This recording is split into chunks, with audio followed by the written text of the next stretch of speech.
So you know those annoying messages you get on your phone? Me and my British Chinese friends have been getting ones like this for years.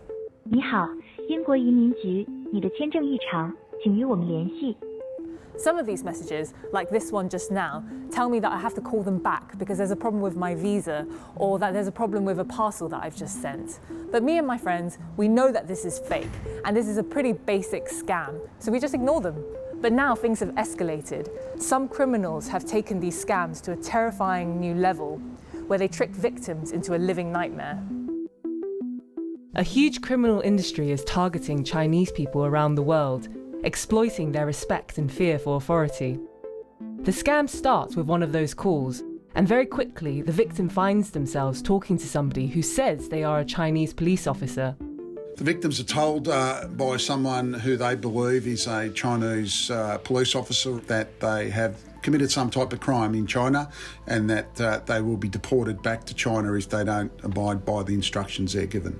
And there have been matters where these victims and their families have lost hundreds of thousands of dollars. Well, I thought I would never feel so scammed as well, but I did.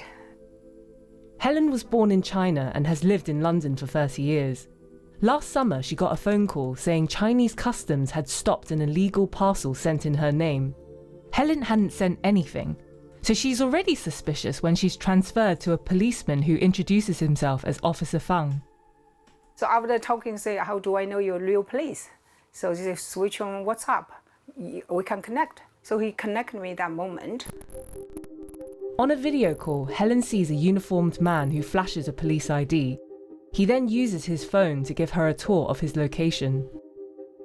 Seems like 2-3 policemen working there with uniform, and one receptionist will stand up there with a desk with a police logo, and he even stepped outside, show me a little bit outside the door. So what he was showing you looked like a real police station?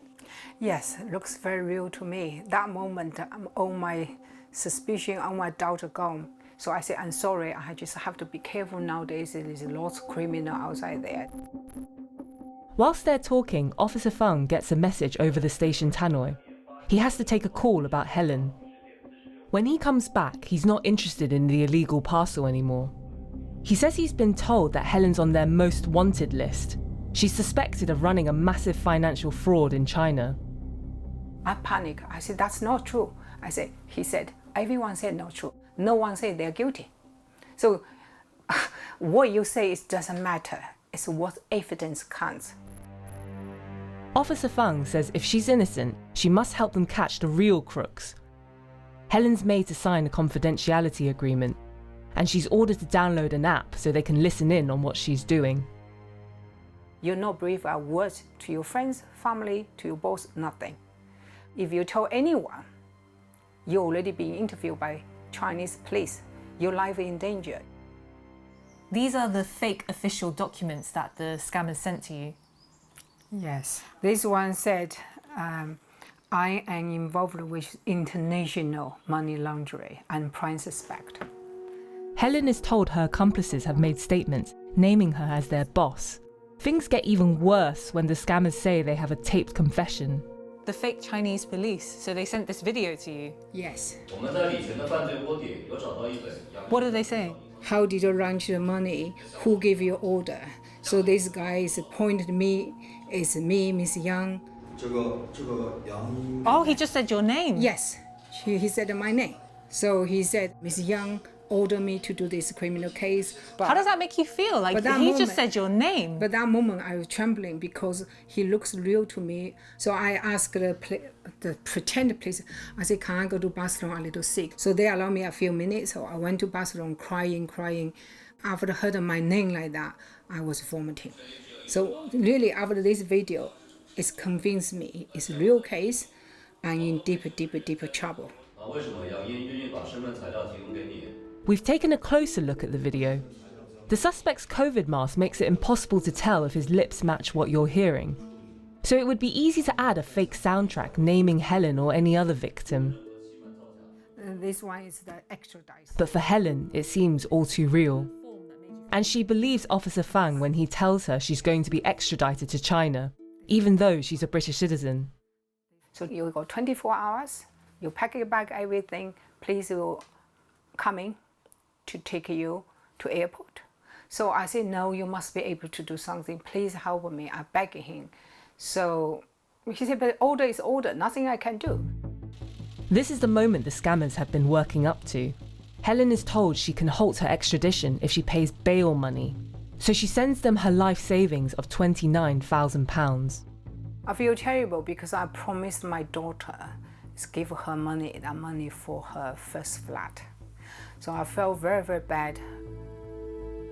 But a few days later, the fake police are back, demanding even more money. She said, we want you borrow $250,000 as a bail fund, so that's guarantee you're not running away. I said, how on earth I will raise $250,000? I don't have money. I fighting for my life. If I go back to China, I may never come back. But when Helen tries to borrow money from a friend, he alerts her daughter, who tells Helen she's been scammed.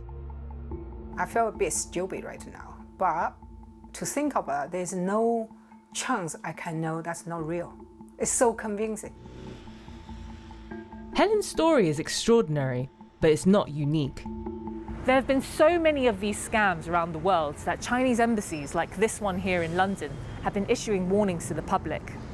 They are telling Chinese speakers not to respond to any messages claiming to be the Chinese authorities. And they say the Chinese police would never ask people to send them money. But the fake police are master manipulators. When victims run out of bail money, they are pushed to extremes to find more. In December, a Chinese foreign exchange student in Utah was rescued from a snowy wilderness after going missing for 3 days. He believed Chinese police had ordered him to pretend that he had been abducted so they could make a ransom demand to his family. The US is not the only country where Chinese foreign students have been set up for so-called virtual kidnappings. After a wave of cases in Australia, there was a publicity campaign to raise awareness of the dangers. The whole process is designed to brainwash the victim that they are in legitimate trouble, that they are talking to a law enforcement officer from China. The victims are coerced into making their own video of them being in a vulnerable position to appear as if they've been kidnapped. Images of these victims tied up with tomato sauce on their body to make it look like they've been bleeding, and calling for help from their loved ones. Those images and videos are then forwarded to the victims' families in China, where a ransom demand is made. What is the impact on these victims when they find out that they've been tricked? So there's the financial impact, first and foremost. But probably more importantly is the psychological impact and trauma it has on these victims. On almost every occasion, every victim has been conveyed to a hospital, not because of physical injuries, because of psychological injuries. It affects them greatly, and that has a significant impact on that person's lives. But why are Chinese people vulnerable to these frauds? A human rights group says the Chinese state's own actions overseas has created a climate of fear among the Chinese diaspora, and it's that climate of fear that's being exploited for these scams. They know that the authorities can go after their families back in China, but they also know that the authorities may be watching or try to watch them overseas.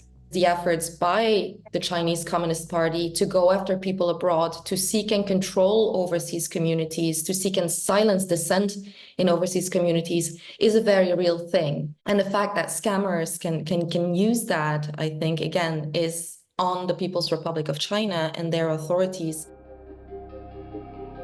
Last year, prosecutors in New York charged 2 men with running a secret Chinese police station in Manhattan. It's alleged the accused were monitoring and harassing Chinese dissidents on US soil. Safeguard defenders believe there are dozens of similar secret police stations around the world. The BBC can't independently verify those claims, and they are strongly denied by China. Its embassy in London told us. There are simply no so-called secret police stations. China adheres to the principle of non-interference in other countries' internal affairs, strictly observes international laws, and respects the judicial sovereignty of other countries. China conducts law enforcement and judicial cooperation with other countries in accordance with the law. The Chinese government spares no effort to ensure the legitimate rights and interests and the personal safety of Chinese citizens overseas. Many of these scams are thought to be run by Chinese criminals operating from compounds in countries like Myanmar, Cambodia and Laos. Chinese state media has been reporting that tens of thousands of suspects have been returned to China over the last year. Many of the workers in these compounds were trafficked there for their language skills. They are effectively held prisoner and made to commit fraud under threat of violence. But there are worrying signs the scamming industry is learning new tricks.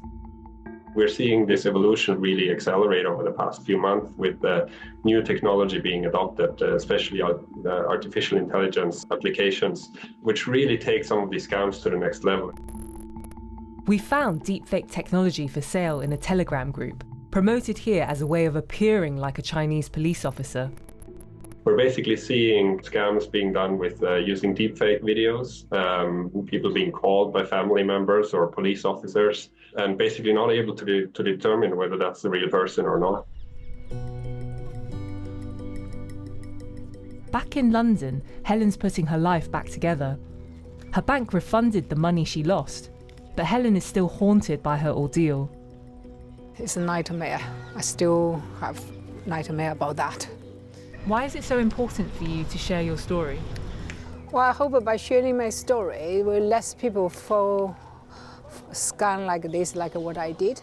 Someone always say, oh, I will never ever trust a criminal, oh, I never be scammed, only stupid people being scammed. These criminals, they know how to trick you, they know how to convince you. If something coming through, you suspect, put the phone down. I really hope no one will go through what I've been through. It's terrible.